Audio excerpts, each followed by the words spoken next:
Eu não ouvi a palavra falência quando ela foi dita. Eu a senti como um pano pesado jogado sobre mim, apagando barulhos, apagando cores, deixando só o peso. Eu já não era dona da minha respiração. Ela vinha por empréstimo, contada, arranhando. Alguém falou múltipla. Depois vozes mais baixas. As mãos mexiam em mim como se eu fosse uma gaveta com coisas importantes dentro. Eu quis dizer que estava tudo bem, que eu ainda estava ali, mas a boca ficou longe. O tempo se abriu em remendos. Eu era só um corpo deitado, cheio de fios, e um nome que de vez em quando alguém conferia na pulseira Clara.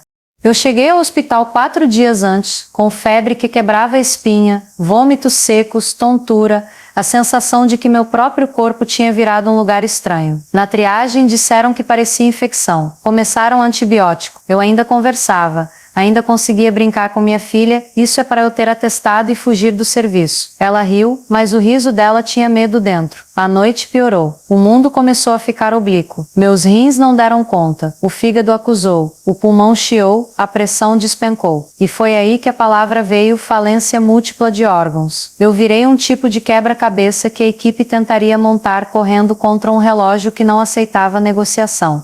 Eu lembro de luzes correndo no teto enquanto a maca atravessava a porta da UTI. Lembro do barulho do respirador começando a se impor como um mar mecânico, indo e vindo, indo e vindo.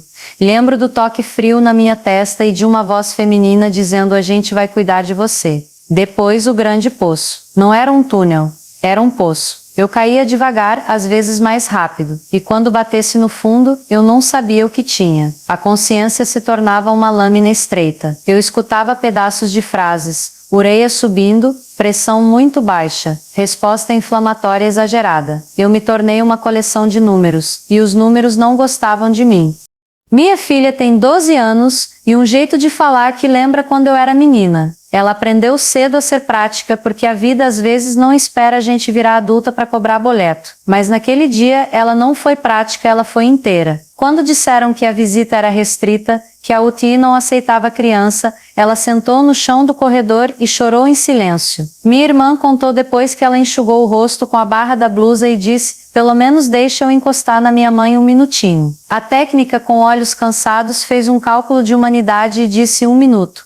Eu não vi quando ela entrou. Eu estava longe, num pedaço do poço em que quase não tinha som. O que eu senti foi um calor leve no pé, primeiro como se fosse uma coincidência, depois como se fosse um chamado. Os meus pés sempre foram o mapa da minha história. Calejados de casa, de ônibus, de fila, de chão molhado da cozinha. Naquele instante, meu pé virou campainha de retorno. Minha filha encostou devagar, quase com medo de quebrar algo, e falou baixinho, porque tinha aprendido ali que Deus escuta sussurro. Jesus, devolve a minha mãe. Se o Senhor quiser, puxa ela de volta. Eu prometo que eu cuido dela do jeito que ela sempre cuidou de mim.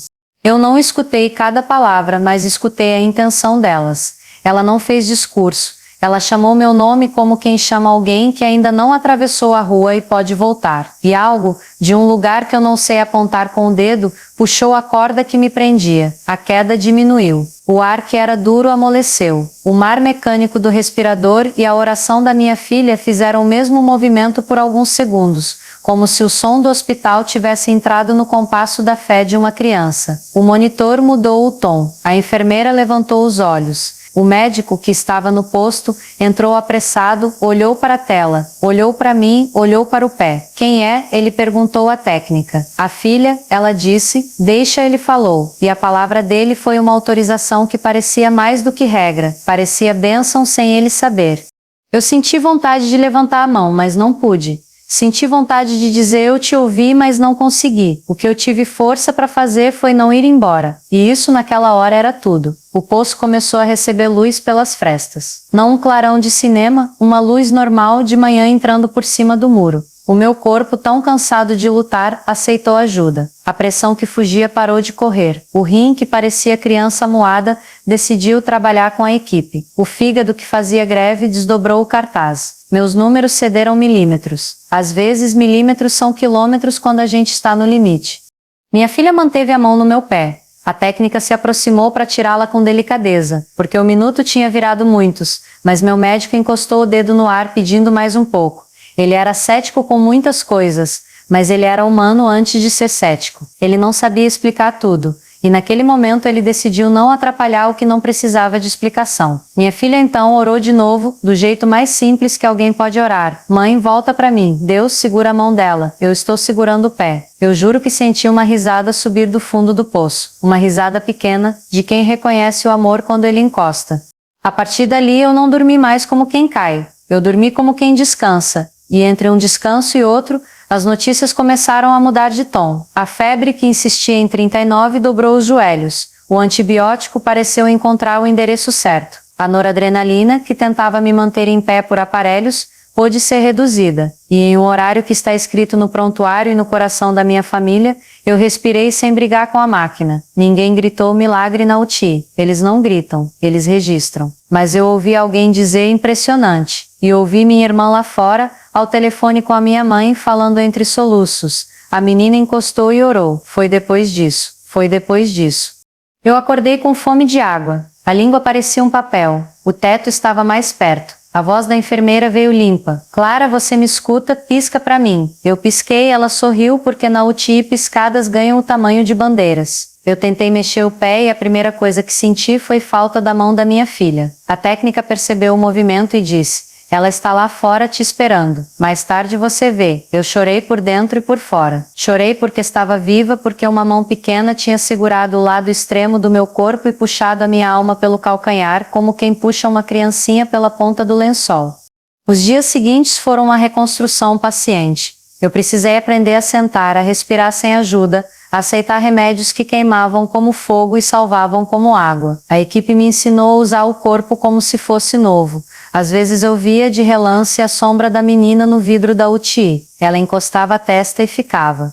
Quando me levaram para a enfermaria, ela pôde entrar sem esconderijo. Veio correndo, parou a um passo da cama, olhou para mim como quem olha o mar depois de muito tempo e perguntou: posso encostar no seu pé de novo? Eu levantei o lençol e ela deitou a mão com a cerimônia de quem toca relíquia.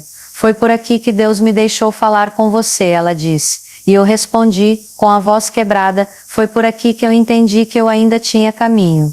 Eu quis saber como foi que tudo começou. Minha irmã contou que, quando a médica disse falência múltipla, minha mãe procurou um banco para desabar, mas não tinha banco, tinha chão.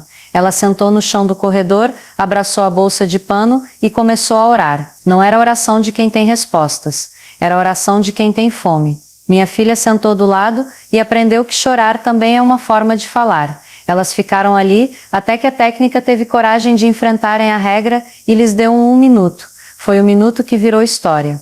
Os médicos vieram me explicar o caminho técnico. Uma infecção provavelmente começou escondida, se espalhou, fez do meu corpo campo de batalha. Quando eles entenderam o inimigo, bateram de frente com o melhor que tinham. A virada, disseram, veio quando a minha pressão respondeu e os marcadores de inflamação começaram a cair. Não houve uma única razão científica isolada. Foi o conjunto, o médico disse. Eu concordei. O conjunto incluía nomes, doses, bombas, mas também incluía uma mão no meu pé e uma frase curta lançada no alto.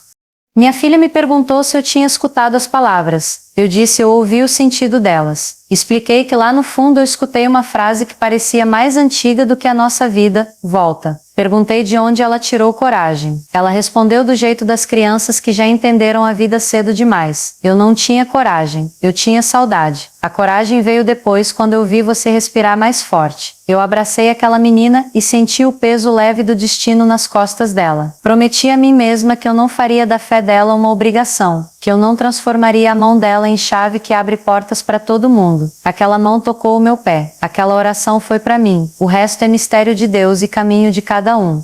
Na terceira noite na enfermaria, eu acordei com vontade de ir ao banheiro sozinha e não consegui. Chamei a enfermagem, senti vergonha, ri de mim mesma e chorei de cansaço. Minha filha acordou na poltrona, colocou a coberta nos ombros e disse: mãe, é assim, a gente aprende de novo. Ela me ajudou a ficar de pé, com a delicadeza de quem sabe que a vida só continua quando a gente aceita ajuda. Eu pensei em todas as vezes que eu não aceitei ajuda, em todas as vezes que disse deixa que eu resolvo quando na verdade eu estava caindo. Eu prometi aprender a dizer me ajuda. Voltei a comer devagar. Descobri que o gosto da maçã descascada num prato branco pode ser um sermão inteiro. Fui conhecendo pelo nome cada profissional, a técnica que roubou um minuto para minha filha, o enfermeiro que me ensinou a confiar num equipamento que parecia me sufocar, A médica que falou falência com o cuidado de quem segura um vidro. A moça da limpeza que varria cantando baixinho. O fisioterapeuta que não me deixou desistir na terceira repetição. Eu agradeci a cada um e a cada uma. Eles respondiam que era o trabalho deles. Eu dizia que naquele momento era a minha vida. Quando recebi alta, a rua tinha cheiro de comida de casa. O céu parecia mais perto. Vimos o ônibus passar e eu tive a certeza de que queria andar até o ponto para lembrar que eu tinha pernas. Minha filha segurou meu braço como quem segura um vaso recém-colocado na estante. Eu quis dizer não precisa, mas me calei. Às vezes dizer não precisa é rejeitar um amor disposto. Eu aceitei, e foi bom. Em casa a mesa ficou mais redonda. Não porque mudou de formato, mas porque o lugar de sentar virou lugar de encontro. Minha mãe trouxe uma panela de canja e um caderno.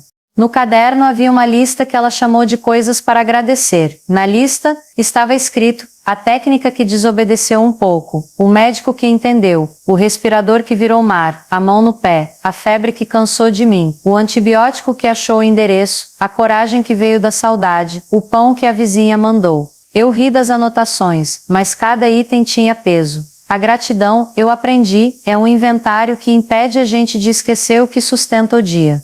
Nos primeiros meses tive medo de dormir. Achava que se eu fechasse os olhos, o poço ia me chamar de novo. Acordava suada, procurava o barulho do respirador que não estava mais ali. Minha filha às vezes vinha no meu quarto, deitava do meu lado e encostava a mão no meu pé por alguns segundos. É só para você lembrar, ela dizia. Eu lembrava. Aos poucos fui dormindo sem avisar. Quando o sono vinha, eu agradecia como quem recebe visita querida. Houve também os dias da culpa. Culpa por ter adoecido como se fosse escolha, culpa por ter gasto dinheiro que não tínhamos, culpa por ter assustado quem me ama. Levei essa culpa para o posto de saúde junto com as receitas e a burocracia. A enfermeira olhou nos meus olhos e disse: culpa não ajuda a rim a funcionar, não baixa a febre, não levanta a pressão. Deixa ela no lixo ali fora e leva para casa só o que cabe nos seus braços. Obedeci, voltei para casa mais leve. Uma tarde minha filha chegou da escola com um papel dobrado. Era uma redação o dia em que minha mão virou ponte. Ela escreveu com letras tortas e verdade reta. Contou que teve medo do barulho da UTI, medo das luzes, medo dos tubos, medo de mim, medo de Deus dizer não. E contou que ainda assim, ela encostou no meu pé e disse: volta. Ela não escreveu milagre, ela escreveu volta. Eu chorei lendo. Ela disse que a professora também chorou, mas que ninguém ficou triste. Eu perguntei se ela queria mostrar o texto para o médico e para a técnica. Ela disse que sim, mas que antes queria colar no nosso caderno de coisas para agradecer. Colamos. Algumas pessoas me disseram depois: seu corpo reagiu porque é forte, foi porque você sempre foi guerreira, foi a medicina, foi Deus. Eu não briguei com nenhuma resposta, eu me vi como ponte entre todas elas. Eu fui forte e fui fraca, eu fui guerreira e fui vencida. A medicina me pegou pela mão, Deus apertou meus calcanhares. Minha filha puxou a corda, eu aceitei ser puxada, é isso. Hoje eu caminho menos depressa, não por medo, mas por escolha. Eu reparo melhor nas pessoas do ponto de ônibus, nas bolsas pesadas de quem vem do mercado, nos joelhos doendo de quem ficou muito tempo em pé. Quando eu vejo uma mãe com o filho no colo indo para a UPA, eu seguro a porta, eu carrego uma garrafinha, eu ofereço água, às vezes se tem liberdade eu pergunto o nome. Guardar nomes virou meu jeito de orar sem atrapalhar. À noite, antes de dormir, eu digo aqueles nomes como quem devolve encomendas ao remetente certo. Não faço discurso, digo nome por nome e às vezes acrescento volta. Eu não sei porque eu voltei e outras pessoas queridas não voltam. Eu não tenho resposta que cure esse tipo de pergunta. Só tenho o meu relato. E no meu relato uma menina encostou a mão no meu pé e orou. A partir daí, algo me puxou de volta. O resto é história contada em prontuários, gráficos, relatórios, boletins, todos eles verdadeiros. Mas o que me faz respirar fundo quando lembro não é o gráfico, é o toque pequeno, insistente, e a frase curta que atravessou o barulho da UTI e chegou até o fundo do poço onde eu estava. Volta, mãe. Eu voltei. E todos os dias eu continuo voltando. Para a mesa, para a janela, para a risada fácil, para a fé sem performance, para a vida comum que agora sabe o valor que tem.